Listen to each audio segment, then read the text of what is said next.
Herzlich willkommen zu einer neuen Lage in Karlsruhe. Heute mit Oliver Sternagel, den Bäderchef von Karlsruhe. Oliver, du stehst über 10 Karlsruher Bädern und es ist Badesaison noch und die Bäder, sind die voll? Ja, relativ gut besucht, aber könnte auch ein bisschen besser sein. Woran liegt das? Man hat ja jetzt einen sehr heißen Sommer gehabt. Ja. Da denkt man, da strömen die Leute ins Schwimmbad. Also meine Kids, die würden am liebsten täglich gehen. Ja, würde mich auch freuen, wenn das so wäre. Aber wir haben klassisch eigentlich im Juni, Juli unseren Peak, was die Besucherzahlen betrifft. Der geht dann doch stark zurück in den Sommerferien. Und wir merken auch, dass das Wetter, auch wenn es sehr gut ist, schon eine sehr große Rolle spielt, die aber auch dann negativ sein kann. Also das Thema Hitzeschutz ist ein Thema, was wir auch die nächsten Jahre angehen werden. Noch mehr angehen, wie wir es bisher gemacht haben. Und wenn man sich vorstellt, vor 20, 30 Jahren sind die Leute alle neben dem Baum gelegen, neben dem Schatten und wollten braun werden. Und heute ist eine ganz andere Sensibilität. Man will nicht mehr in die Sonne, man möchte sich vor Hautkrebs schützen, man liegt unter den Bäumen. Und wir haben ja einen sehr guten Bestand, also die Freibäder sind top ausgestattet, was das betrifft. Nichtsdestotrotz merken wir, ab 35 Grad, da ist es dann der Besucherverhalten doch rückgängig. Dann ist man vielleicht dann doch lieber irgendwo in kühleren Regionen. Jetzt wirft ja die städtische Lage einen sehr großen Schatten auf die Bäder, nämlich die Finanzsituation ist sehr angespannt. Da steht ja vieles sozusagen auch auf der Kippe. Rappenwörth war ja ein großes Thema, was diskutiert wurde, die Schließung von Rappenwörth. Gibt es da irgendwie eine Hoffnungsperspektive? Also momentan ehrlich gesagt nicht. Also unser Auftrag an die Bäderbetriebe und an mich ist dieses Jahr Rappenwörth so gut wie möglich zu managen und auch unter Kostengesichtspunkten. Aber für nächstes Jahr fehlt uns momentan einfach noch das Geld. Und das ist bei uns im Bäderwesen einfach so, entweder ich habe das Geld und kann ein Bad betreiben oder ich habe das Geld nicht. Aber es wird nie zulasten der Sicherheit und der Ordnung gehen. Also ich brauche eben eine gewisse Kapitalausstattung, um Mitarbeiter einzustellen, dass die auch für Sicherheit sorgen, für Ordnung sorgen. Und jeder will ja seine Kinder, wenn man sie morgens hinbringt, abends auch genauso wieder abholen. Und da werden auch keine Kompromisse gemacht. Und wenn ich eben keine Leute habe, dann kann ich auch kein Bad betreiben. Und das ist eben die zweite Komponente, dass uns teilweise die Leute einfach fehlen auch. Ja. Oliver, du hast gerade gesagt, der Auftrag kam. Woher? Erklär doch mal kurz, wer sagt dir was? Naja, das ist relativ einfach. Ich habe ein Budget von der Stadt Karlsruhe, um alle Bäder zu bewirtschaften. Und wenn mir einfach gesagt wird, okay, du musst jetzt 900.000 € sparen, im letzten Jahr oder in diesem Jahr sind es sogar 1,8 Millionen. Das konnten wir auffangen, zum einen durch eine Eintrittspreiserhöhung. Das heißt, die Freibäder sind alle doch dann teurer geworden und auch die Stadtteilhallenbäder und auch das Europabad. Also alle Bäder sind teurer geworden. Dadurch können wir die ersten 900.000 auffangen, aber die zweiten konnten wir eben nicht auffangen. Ja, und das hat dazu geführt, dass wir eben im Rappenwörth einen Teil geschlossen haben, um uns da die Personalkosten zu sparen. Ja, und das ist Stand der Dinge und es wurden halt vom Gemeinderat nicht die 900.000 bewilligt, die wir brauchen zum Bewirtschaften, sondern bloß 500.000. Das ist natürlich nur ein halber Tank voll. Also das heißt, du wirst nach Hamburg geschickt und in Hannover stehst du dann da und sagst, das mache ich jetzt. Und dann heißt du, ja, ist nicht mein Problem, guck da, wie du hinkommst. Aber so geht es halt auch nicht. Ja, und das ist der Grund, warum wir dann eben Gelder aus den Gesellschaften, vielleicht kommen wir später noch drauf, vom Europabad unterstützt momentan Rappenwörth, damit wir überhaupt öffnen konnten, auch zu geringeren Öffnungszeiten. Wir haben ja leider bloß von Donnerstag bis Sonntag geöffnet. Das ist natürlich auch nicht meine Intention. Wenn ich mehr Geld hätte, hätte ich das Bad auch entsprechend öffnen können. Und wir hätten dieses Jahr sogar das Personal dafür gehabt, um es machen zu können. Also die Personalsituation hat sich auch ein bisschen entspannt. Du bist ja eher so ein Entscheidertyp. Du investierst gerne und sagst, da wo wir investieren, kommt was raus, auch dafür für die Stadt. Jetzt gibt man dir kein Geld, man kappt es sogar. Wie gehst du mit der Situation persönlich um? Ja, ich versuche natürlich auch meine Mitarbeiter zu motivieren, weil die arbeiten ja auch gerne in einem modernen und innovativen Umfeld. Und wenn du halt jetzt länger nichts machst, dann musst du dir vielleicht ein paar andere Sachen einfallen lassen, um deine Leute auch zu motivieren. Aber nichtsdestotrotz planen wir ja auch Sachen. Also wir planen das ja nicht für die Schublade, sondern wir planen das so ausführungsreif, dass wir, wenn wir wieder Geld haben, und wir werden irgendwann wieder Geld haben, nur wann, dann werden wir auch wieder angreifen mit Investitionen. Und es ist ja so eine Abwärtsspirale. Wenn ich in den Bädern nicht investiere, ja, dann werden die Besucher weniger. Die Unterhaltskosten werden natürlich höher. Wenn ich dann nicht permanent halt Sachen repariere oder einfach mal liegen lasse. Und so, und das haben wir geschafft in den letzten 10, 15 Jahren, dass wir immer dasselbe Defizit gehabt haben. Also obwohl wir ja Energiepreissteigerungen, Personalkosten sind ja auch fast explodiert in den letzten 10 Jahren. Da waren wir immer bei insgesamt 6 Millionen Defizit für alle Karlsruher Bäder. Da können wir uns echt sehen lassen. Also wenn man mal ein bisschen googelt, was die anderen größeren Städte so an Bäderkosten haben, sind wir da richtig, richtig gut. Wenn sie überhaupt noch Bäder haben. Weil ich sagte mal, in Mainz gibt es wohl bloß ein Freibad noch. Ja. Das war's. Ja. Also wir haben da schon einen gewissen Luxus hier mit 4 Freibädern. Ja, aber die haben auch alle ihre Berechtigung in der Karlsruher Bevölkerung. Und so ein Freibad ist ein unglaublich wichtiges Kulturgut. Ja, also das kann man schon mit einem Museum gleichsetzen. Und ich will auch nicht das Ranking aufmachen, ist jetzt ein Museum wichtiger wie ein Freibad. Also, aber wir spielen ja alle in dieser Freizeitliga. Also wir alle wollen, dass die Menschen zu uns kommen, dass sie sich vergnügen können bei uns, dass sie eine gewisse Ablenkung haben. Und wir haben zum Beispiel sehr viel Lob, war mir gar nicht so bewusst, nach Corona bekommen von den Sozialverbänden, weil wir auch die Ersten waren, die Freibäder wieder aufgemacht haben, um da einfach den Druck aus den, ich sage jetzt mal, Familien zu nehmen, die also nur in ihren Wohnungen leben konnten, die auch nicht raus konnten. Also das ist eine große, wichtige soziale Komponente für junge Menschen, aber auch gerade für die Älteren, die sich da treffen. Und wenn sie hier bloß ein bisschen vor sich hin paddeln und gar nicht schwimmen und dann auch einen Kaffee trinken, man trifft sich, man kennt sich und das schon seit Jahrzehnten. Ja. Stimmt es, dass Karlsruhe die größte sozusagen Wasserflächendichte pro Person hat? Ja, das ist schon, wir sind da ziemlich weit vorne, mit Sicherheit. Was wir aber auch haben, und das gehört auch dazu, wir haben zwar viel Wasserfläche und viele Bäder, wir haben aber auch viele Besucher. Ja, und wir haben ja bei ein bisschen über 300.000 Karlsruhern, wir haben 1,5 Millionen Besucher, also jeder Karlsruher, natürlich ist es nicht Karlsruhe, auch Umland, kommt 5-mal im Jahr zu uns. Und ich glaube, das ist ein Spitzenwert, den wahrscheinlich wenige deutsche Städte haben. Ja, also das heißt, die Qualität der Bäder ist auch relativ gut. Ja. Da gab es vor kurzer Zeit ein Ranking und da wurde gesagt, da war es Wohlfahrtsweiher ganz vorne, 5. oder 6. Platz und dann das zweite Karlsruher Bad Platz 12 oder sowas. Ne? Also irgendwie fantastisch eigentlich. Ja, das sind Google-Bewertungen, die muss man auch ein bisschen mit Vorsicht genießen, aber da sind wir schon dann auch wieder stolz drauf, muss man auch sagen, wenn man dann halt hier auf den ersten Plätzen ist mit unseren, wir waren ja vor 2 Jahren, glaube ich, auf Platz 1.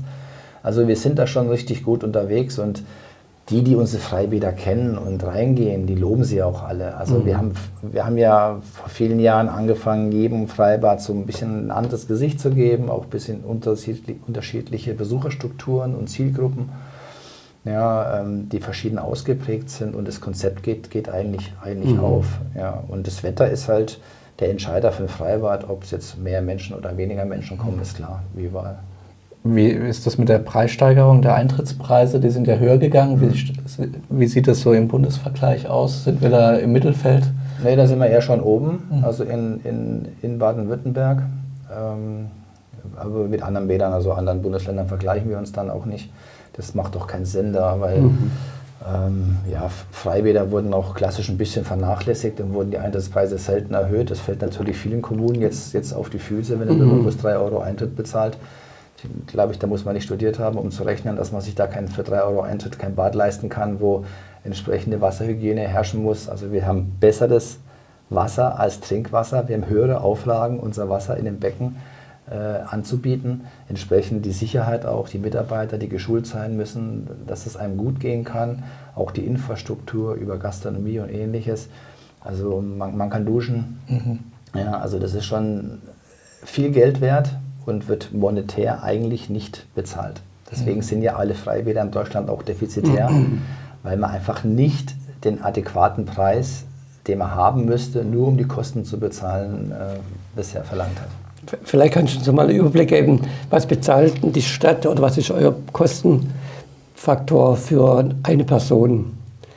Was wird draufgelegt? Das ist sehr unterschiedlich zwischen Geld, wo die Stadt tatsächlich bekommt vom Europabad, weil wir da schwarze Zahlen schreiben.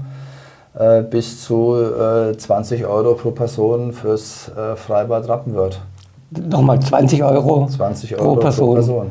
Pro Pro Eintritt. Also in Rappenwörth. Rappenwörth kostet uns, haben wir ein Defizit von 15.000 Euro am Tag.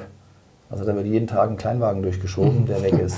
Wenn man sich das mal so hochrechnet. Ja. Ne? Also deswegen Freibäder. Wir haben auch Freibäder, die sind wesentlich weniger kostenintensiv mit 3 bis 5 Euro pro Person. Ja, es ist wirklich sehr, sehr unterschiedlich. Es hat was mit der Größe des Bades zu tun, mit den Öffnungszeiten. Also Rappenwörth zum Beispiel bewirtschaften wir das ganze Jahr über. Also da haben wir natürlich auch Kosten im 12 Monate. Das haben wir in anderen Freibädern nicht. Die haben wir halt ein paar Monate Vorbetrieb, ein paar Monate Nachbetrieb.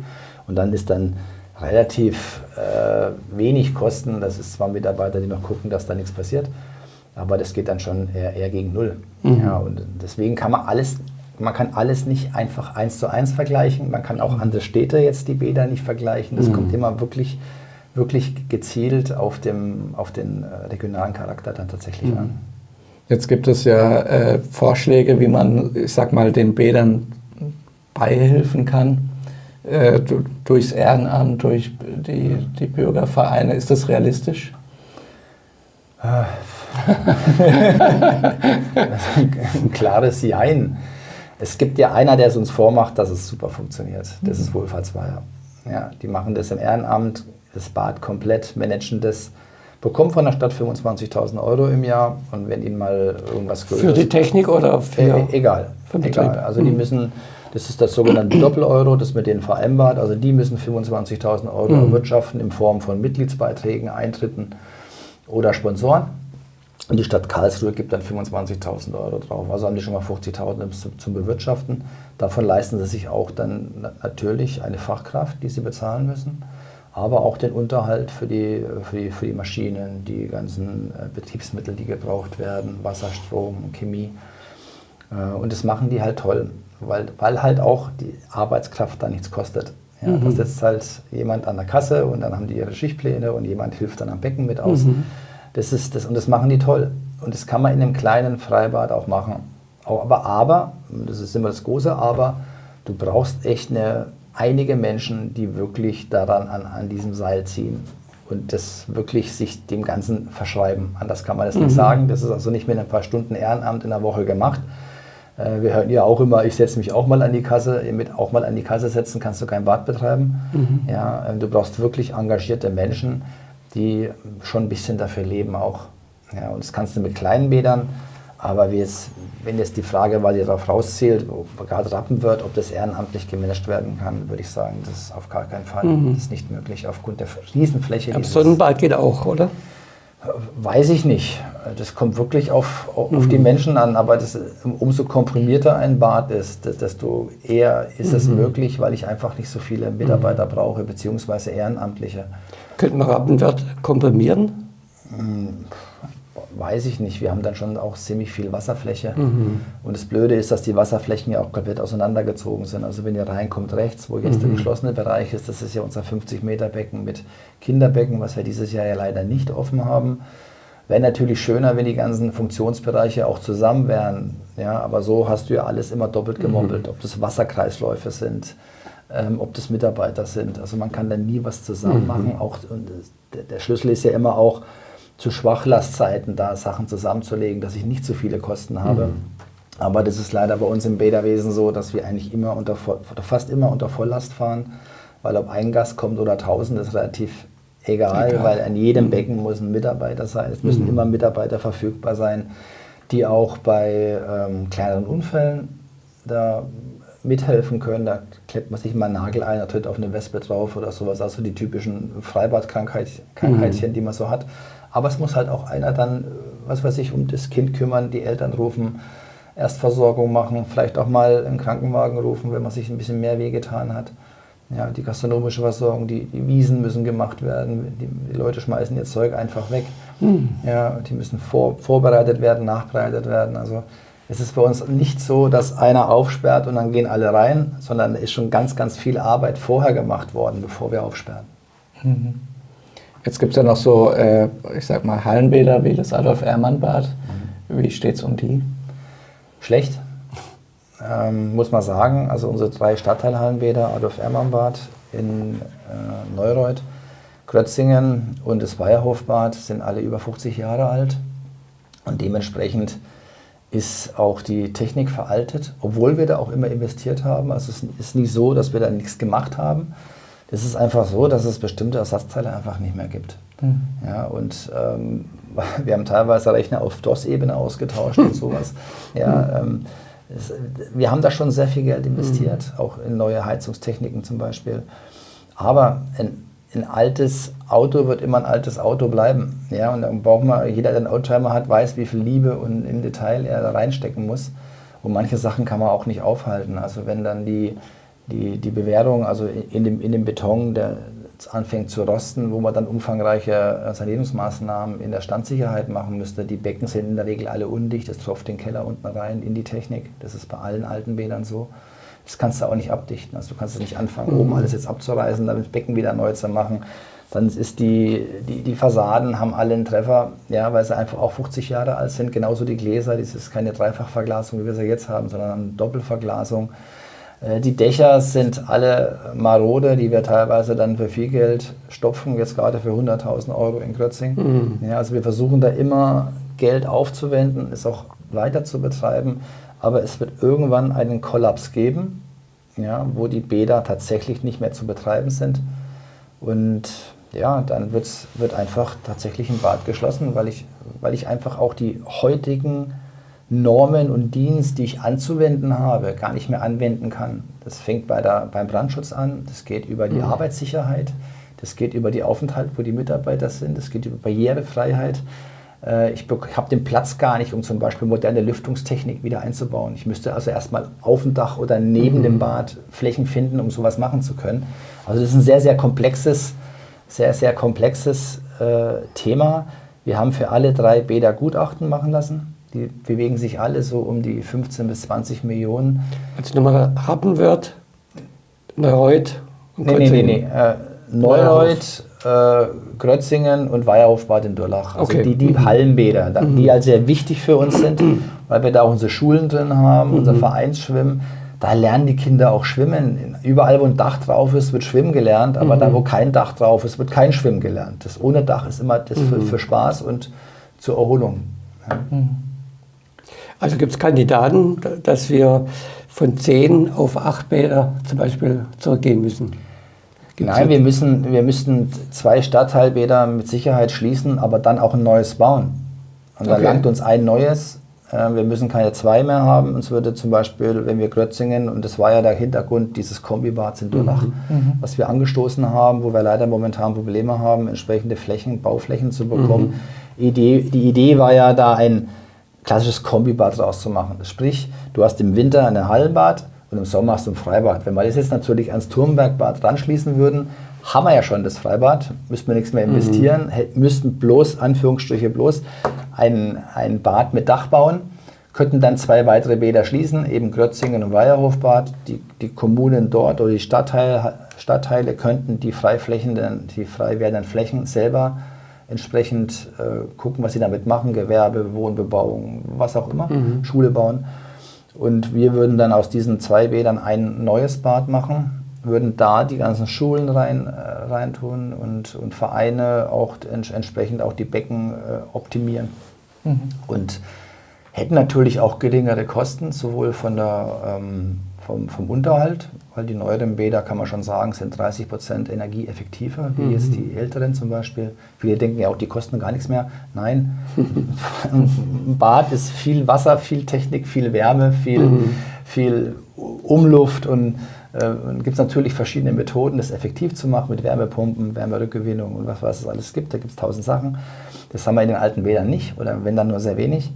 Und da können wir schon besser werden und auch durch Personaleinsatz dann entsprechend. Das ist ja das, wo uns auch immer der Schuh drückt, dass wir sehr, sehr hohe Personalkosten haben. Also das wäre effektiv und auch zukünftig und auch nachhaltig dann in dem Effekt.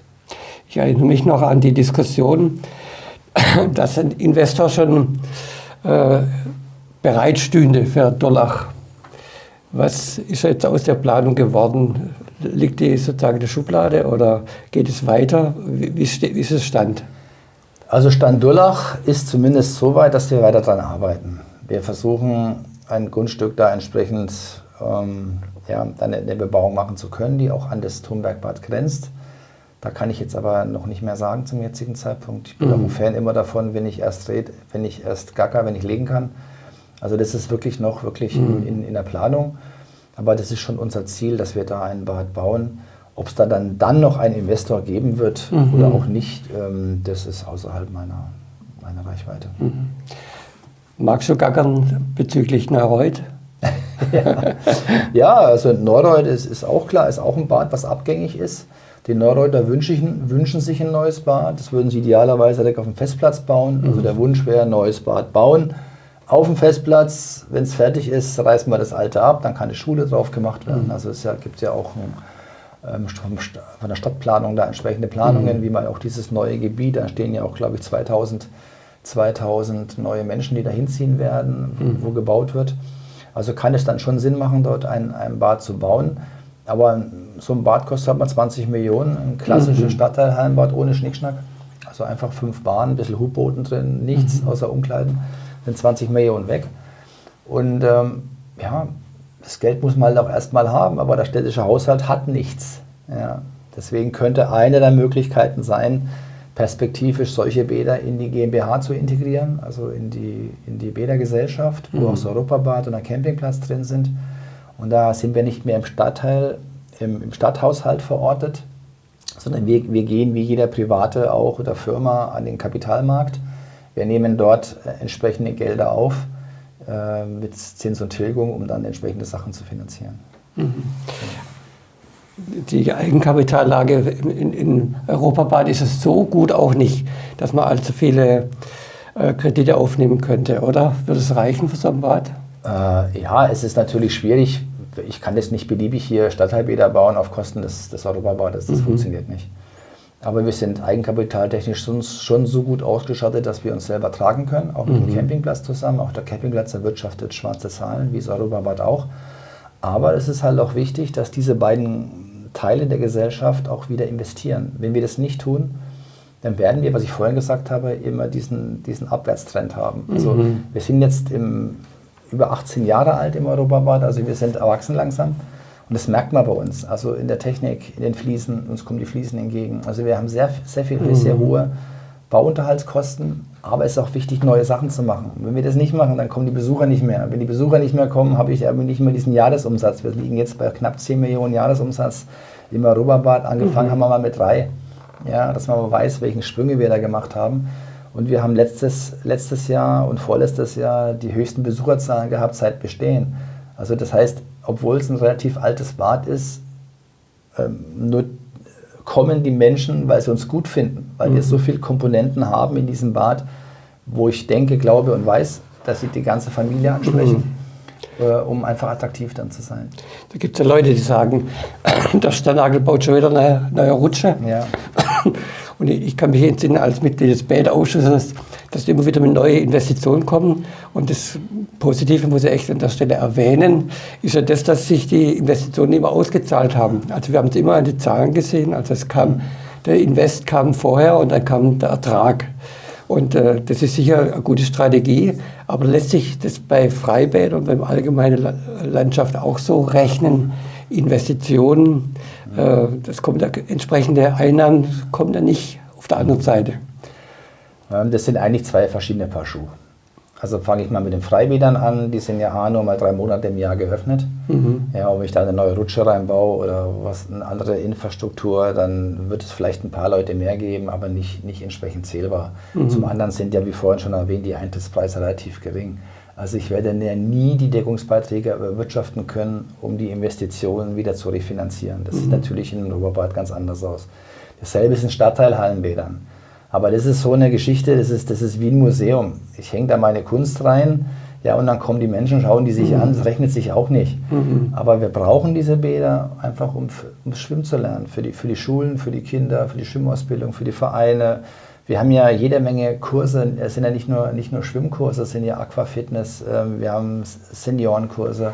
Ja, also wir haben ja eine riesige Bandbreite an Kursen, die wir in unseren Bädern anbieten.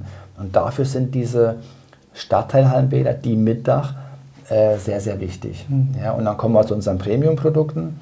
Das ist halt unsere Schwerpunktbäder. Das ist zum einen das Fächerbad, was sich ganz dem Leistungs- und dem Freizeit- und Breitensport verschrieben hat, wo wenig Infrastruktur ist, die Spaß macht, sage ich mal. Dafür gibt es halt das Europabad.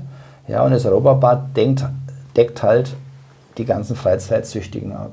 Ja, also alle, die gerne mal Spaß haben wollen oder ihre Ruhe. Wir haben einen riesigen Saunabereich dort. Die ganzen Rutschen, die wir haben und den Kleinkinderbereich, wo die ganzen Familien hinkommen. Und wir sehen das ja mit unserem Kaider High Club und Kaider High. Die Kinder entscheiden, wo es hingeht. Und das haben wir auch mit unserem Kaider High erreicht, der den Leuten sagt, den Eltern sagt, wo man hin muss. Und das sind auch ganz andere Eintrittspreise. Die Eintrittspreise sind ja wesentlich höher, die sind ja doppelt und dreifach fast zu einem Freibadbesuch. Aber halt auch die Infrastruktur, muss man halt auch sagen. Ja. Und da rechnet sich ein Bad. Da kann sich ein Bad rechnen. Und alles, was das Europabad erwirtschaftet, kommt den anderen Bädern zugute, weil wir immer alle gesamt betrachten. Da komme ich am Anfang jetzt wieder zurück auf die 6 Millionen Defizit. 6 Millionen Defizit für alle Bäder. Und wenn halt Europabad, auch wenn es nur ein paar Euro sind, erwirtschaftet, hat er schon mal keine negativen Einkünfte, die Stadt wieder ausgleichen muss. Gibt es noch Ansätze, wie man die Freibäder außerhalb der Saison bewirtschaften kann? Also durch, keine Ahnung, Festivals, andere Angebote, die dort auf dem Gelände stattfinden? Weil es sind ja dann doch, gerade Rappenwörth ist ja sehr weitläufig, Rüppur auch. Also wir haben da ja außerhalb der Saison schon Veranstaltungen, wie zum Beispiel das Hundeschwimmen. Dann hat man das Rheingün Open Air, was jetzt aus verschiedenen Gründen da an die Messe gezogen ist. Also man kann dann schon mit Sicherheit den einen oder anderen Euro durch Verpachtung und Vermietung noch einnehmen.